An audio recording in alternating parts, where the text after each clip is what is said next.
But that design there, I think, is super awesome. It's quite innovative, and I do anticipate a lot of games borrowing that action selection design in a lot of future games because it's that awesome. The goal of Cretaceous Rails is to be the most successful rail and resort company by the end of 4 rounds. And how do you do that? Well, the goal is simple. You amass the most victory points, like every other game. But just look at this game. It is so beautiful on the table. It has such an amazing toy factor, if you will. The first time I saw this game, I was in awe of all the little plastic dino minis, even this mildly phallic long pink guy here. Everything about this just drew me into it. And spoiler alert, it did not disappoint. And in a lot of these modern board games here, a lot of times at the beginning of the game, the board state won't be very interesting. However, this game kind of takes that model and turns it upside down, because everything that you see out here now on this table is actually everything that you will see for the rest of the game. And this is done in a very interesting way, because all of these things out here, the dinos, you'll be capturing the dinos. Do they get replaced? No, they don't get replaced. These little jungles, you'll have to cut down those jungles. Do they get replaced? No, they don't get replaced either. And these tourists here, do they get replaced? You guessed it, they sure as heck do not get replaced. So it becomes a race for these very, very limited resources out on this board. And this is actually just the setup for a 2-player game. It gets much bigger when you play with 3 or 4 players. So how does one become the most biggest, bestest rail and resort company? Well, that's kind of complicated. Not really gameplay wise, but strategically, it has a really nice flow to it, kind of. So, like I mentioned, you will be capturing these beautifully sculpted little dinosaur minis. Actually, they're kind of big. Anyways, you'll be capturing those dinosaurs because they will give you points at the end of the game. But their point value changes depending on your rating here. So in order to increase the rating of the dinosaurs, you have to send these tourists on what the game calls safaris. So this red dude here, he wants to see red dinosaurs. And if this red dude during a safari sees red dinosaurs, well then your red ranking on the dinosaurs goes up. So it sounds simple, right? Just pick up tourists, send them on safaris to see the matching colored dinosaurs and increase their value and get points. Yes and no. Well, the problem is you have to first build a rail to be able to reach those people. And then you want that rail to also go by dinosaurs of the matching color. But then there's also these jungles and you can't see the dinosaurs from the rail if there's jungles in the way. So you have to cut down the jungles. So there's this neat kind of almost like chicken press your luck thing that's going on between all the players, because there's layers of strategy in this game. So there's the rails that you'll be building out, because all of these elements of capturing and safaring and all that jazz, you have to have rails built adjacent to the spaces, and clearing jungles, so that way you can take tourists, send them on safaris to up the dinosaurs' ratings, and then capture said dinosaurs. But at the same time, you're kind of squished on this map, and all the other players are kind of fighting for the same exact resources that, remind you, never get replaced throughout the entire game. So go ahead and take the gloves off, because this is going to be a bare knuckle fight for a very limited pool of resources. And I absolutely love it. But in addition to those dino things, there are these resort cards. These are kind of like rooms in a building that could be up to 3 levels high. But of course you have to build on your first level before you can build on the second or third. But depending on the level on which they're built, the cards will be more powerful the higher they are built. So maybe some cards that are less important to you, you want to build on the lower level, so that way you can build cards you will benefit from greaterly, that you will benefit heavily if they are on the second or third level of your resort. But how do you build these cards? Great question. You'll be spending those dinosaurs, jungles, and tourists almost as resources to build these cards. You'll just, if you have a jungle, you'll just put it on the card, and that's how you build it. But I also failed to mention that when you take these elements from the board, they don't just simply go into your inventory or on your player board. They have to go onto your choo-choo. And your train can only hold 2 things at the beginning of the game. So you'll have to put all the stuff on your train, and then you'll have to skip one of your actions to unload your train. But I'm getting ahead of myself, because up next is possibly one of my favorite things about this game, is it's kind of a worker placement game. You have these executive token tile plunger stamp looking things, and these are your executives, and these are how you will take your actions. And let me bring your attention to these action tiles. At the beginning of each round, these tiles are shuffled and then laid out in a 4x4 grid. So every single round, there's like a whole new action selection board. It's super cool, and I absolutely love it. So you take one of your executive pawns, and then you place it between 2 of the action tiles, and then you get to activate those 2 action tiles in any order of your choosing. However, you must obviously complete one of them before you start the next action. And what are those actions, you ask? Well, let's go over them. This one here is the lay rails action. So it has a picture of 2 rails.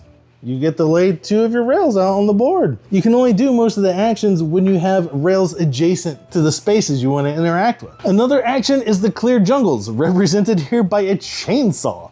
So if I put my pawn there, I could clear some of these rails that I'm adjacent to. Let's say I clear this one here. And remember, these things do not simply go into your inventory, they must go onto your choo-choo. And yes, there are ways to add extra carts to your choo-choo. So kind of a good thing to try to build up early, if you can. I don't know, whatever, you do what you want. You're just a grown adult, you do what you want.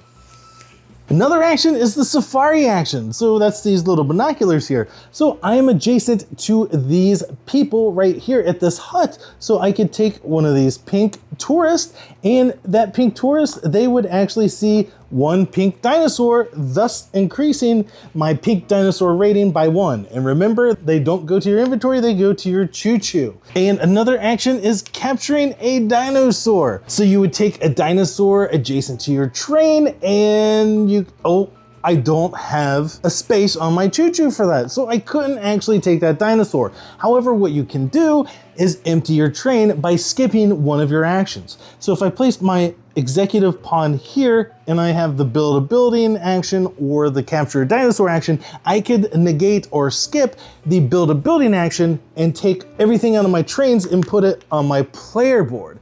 Now I could then take the capture a dinosaur action and then put this pink dinosaur on my choo-choo. This action here, this allows you to draw 2 of the resort cards. These resort cards are dope because they will give you special abilities. For instance, this card here is super cool. All it costs is a green tourist to be able to build this card. And this card will allow tourists to see dinosaurs even if they are still in a jungle. So if you get this card, it's super cool because you won't have to be as concerned with cutting down the jungles so that the tourists can see the dinosaurs, because this lets them still see them.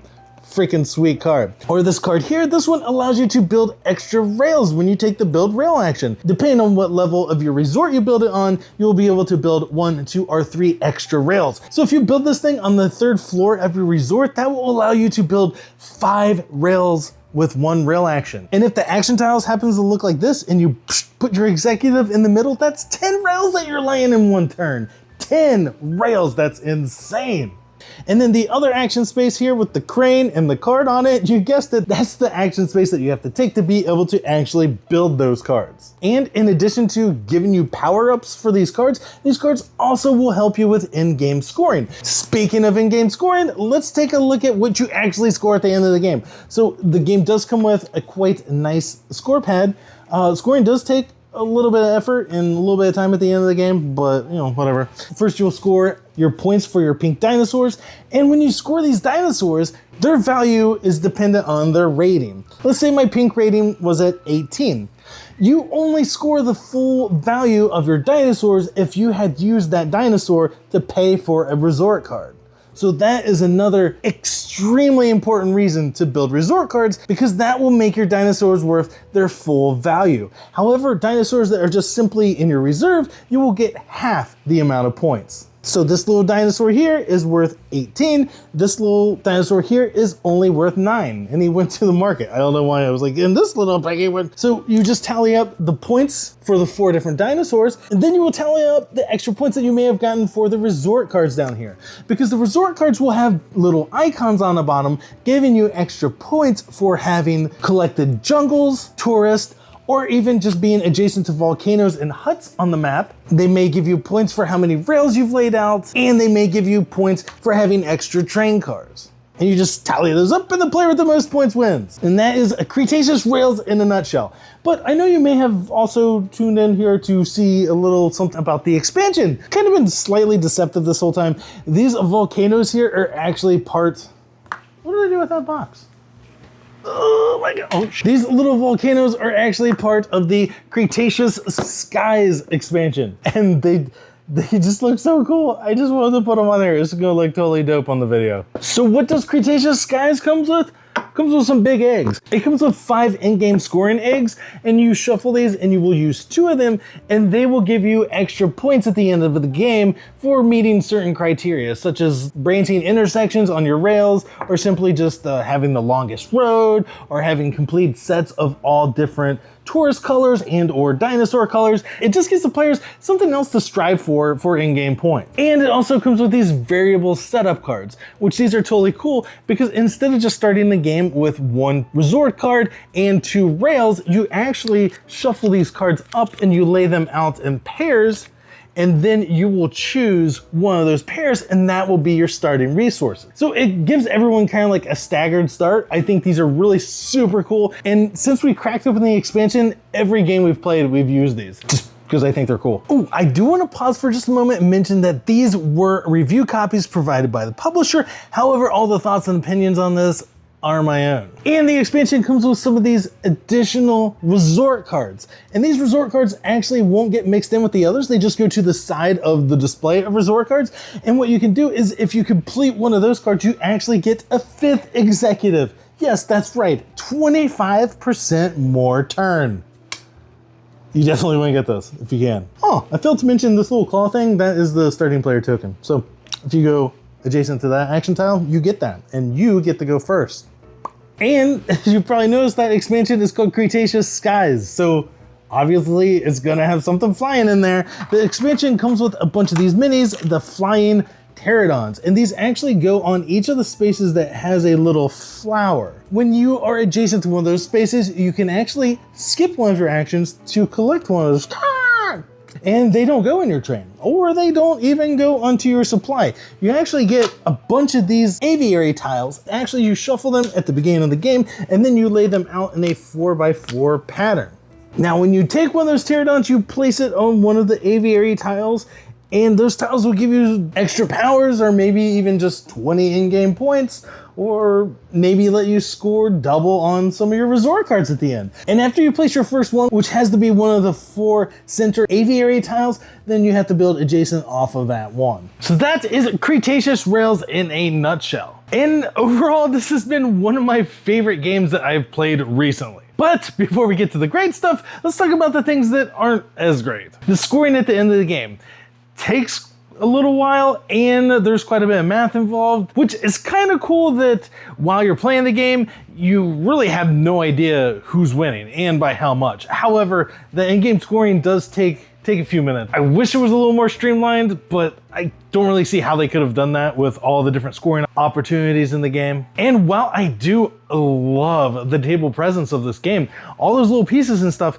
if you get fat little sausage boy fingers like myself, when you go placing your rails on the board, a lot of times you'll be knocking stuff over, or you're just trying to grab those little jungles out of there and you end up knocking over tourists and all kinds of stuff. I do kind of wish that the board was maybe a little bit bigger so the stuff could be spread out just a little bit more. And then when you throw in the pterodons, are they pterodons? When you throw in the aviary expansion and you got the extra pterodons out there, like it just makes stuff even more clustered and things are more prone to getting knocked over. And the setup The setup takes a few minutes. Hopefully your friends that are over to play the game will help you out with the setup, because you got to put one of those jungle pieces on every single space out there. You got to put all the dinos out. It takes a few minutes to set it up. So be aware that the setup and the teardown takes quite a while. The insert for the game is pretty good.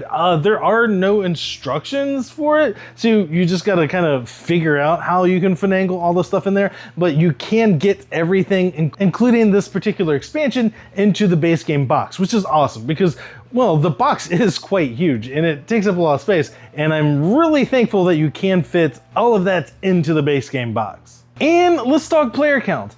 The game at 2 players is good. It's a good 2-player game. I've seen the 2-player games go kind of 2 different ways, where players are kind of going side by side, or I've seen 2-player games where players just kind of go their own separate way and it becomes like an efficiency race or puzzle, if you will. And 4 players is probably even better than 2 players, but a little more downtime between turns than I would like. However, this game at 3 players is absolutely amazing. It's like a perfect 5 out of 5. A 3-player game of this has been some of the most fun I've had this year on a board game. The board is just crowded enough that you will be on top of each other a little bit, and you're almost playing chicken with the other players at the table. You need that jungle token to build one of your resort cards, which is fine. The only thing that sucks though is now when you take that jungle off, someone else can probably build rails right next to it and then maybe snatch that dinosaur. But are they trying to do that? Or are they trying to build rails and maybe get a tourist to up the ranking of that particular dinosaur? But it's possible that you could both benefit from that. But there's just like this overall tension that all the players are experiencing the entire time in the 3-player game. It's so nerve-wracking, but in a great way. All the players are just sitting at the table, staring at the board, just waiting like, please don't do that. Please don't take. And then also, in addition to the board state, there's also the action selection tiles. And sometimes the way those come out can really have some crazy opportunities on them, such as matching action tiles being next to each other. If you can just bloop, place one executive down there and just lay tons of rails or capture tons of dinosaurs. The worker placement aspect of the game is super strong. That action selection system that they have in this game, that is one of my favorite systems I think I have seen in a board game recently. It is super awesome because I love worker placement games, but you always have the same spaces in a lot of games. Every single turn or round, the same options. However, it changes every round. It's so cool. I would really love to see that element implemented in other games. And I'm sure we will, because this game is amazing and it's making all kinds of waves. So I'm sure there will be games to come that will copy that mechanism. But back to the table presence, I love the way this game looks on the table. I love the toy factor. All of the minis are super awesome. The dinos are nice and chunky boys. They look super cool on the table. The tourists, they're actually quite detailed for how small they are and for it being not like some game or publisher that's known for minis. The length of the game, I feel, is very acceptable. It says 30 minutes per player, and if you are familiar with the game, I would say that's very reasonable. However, the 4 rounds do seem to go pretty quick. I mean, with 4 rounds, you're only placing 4 executives. That's only 16 turns that you get, which actually I guess you get 2 actions each of the turns, so you get 32 actions. Anyways, it feels like just a little too short to be able to do everything that you want to do. And I think that's probably a good design, because it wouldn't really be that exciting if you could just waltz through the game and just do all the things that you wanted to do. No, you gotta prioritize things and make certain decisions, and hopefully the other players don't get too much into your way while trying to do said things. But I really love the scoring arc of it. That whole crux of, I want to collect the dinosaurs. However, you can't collect the dinosaurs if you want them to be worth more points. So you got to do the safaris to get the rating on that dinosaur higher so that we can score even more points from them. But you got to get rid of the jungles though, because the people can't see the dinosaurs if there's jungles in the way. But also, you can't capture them if there's jungles in the way too. So you gotta clear the jungles, but then you're also making those dinosaurs available for other players to use. But it's just like something that you have to do in order to score points. But everyone is battling with that same situation. But a lot of those things too can be mitigated by the resort cards. So there's a lot of kind of comboing and engine building within this game, and I just love it. And speaking of the resort cards too, that's really the only way to get the most out of the dinosaurs that you capture, because they're only worth half if they're just in your supply. You got to use them to build the resort cards. And thematically, I have no idea what you're doing with those dinosaurs to make the resort buildings. Anyways, so let's talk about the expansion. Well, the first thing out the gate, as you've probably seen from the earlier in the video, is the pre-painted volcanoes. They're so cool. I love them. They really spice up the overall look of the game. But the volcanoes are very important for safaris. If you have rails adjacent to a volcano, those act as if a wild dinosaur for safari purposes. And also some of the scoring cards at the end of the game will give you points for being adjacent to the volcanoes and the huts. And actually, yeah, I'm going to backtrack for just a second. During the scoring, you can actually get a lot of points from your resort cards, a lot of opportunities to combo. The game actually has quite a bit of depth to it. It's just really good. Anyways, the expansion adds like even more in-game scoring. Like there's 5 eggs that you shuffle and you select 2 of them, and those will give extra in-game scoring opportunities. I really enjoy the variable start cards. Those are super cool too, because instead of just getting your 2 rails and the pre-printed dinosaurs that you would normally get on your player board, you shuffle those cards up, you lay them out. So it makes every time you play the game, you will probably be starting with different resources than you normally would. And I think that's a really cool asymmetric staggered start, if you will. I always play with those. And the 5th executive expansion. I remember how I was saying that I thought the game sometimes feels just a touch short. This fixes that problem, giving players the option to get a 5th executive. And while I wouldn't say that it's a must or a direct key to a victory getting that 5th one, because a lot of times by the time all the players have placed all of their pawns out there, all of their executives on the action tiles, what's left usually isn't the greatest stuff. And now that brings me to the aviary portion of the expansion. It's pretty neat. You throw out those bird boys out there. It's pretty dope that you can skip one of your turns to just collect one of them and they go on your aviation tile section, giving you yet another layer of strategy and comboing opportunities. The only problem I have with those though is I do like that you shuffle them and you lay them out. I don't like the rule that you have to place your first one in one of the 4 middle sections. I wish that you could place anywhere on there and then you would have to build adjacent from there, because I've seen some players get unlucky shuffles and then other players get objectively better random layouts. So I think if you were able to place your orange bird dude out there, I wish that you could put them anywhere and then build adjacent off of that. But overall, I do recommend the expansion, and I heavily recommend Cretaceous Rails. It is certainly one of my favorite games I've played this year, if not my favorite game I've played this year. So as far as a ranking, if we're talking a 3-player game, this game is a 5 out of 5. Absolutely love it. If you're playing it with 2 or 4 players, probably closer to a 4, 4.5, if you will. So I'm gonna cheat on this one and give it like a couple different rankings. But if you got 3 players, one of the best games to come out recently. Definitely check it out. That is Cretaceous Rails. And actually, when I first heard about that game, I couldn't even say the word Cretaceous. Cretaceous. I think that's how you say it. I'm not really sure. I'm not good with words.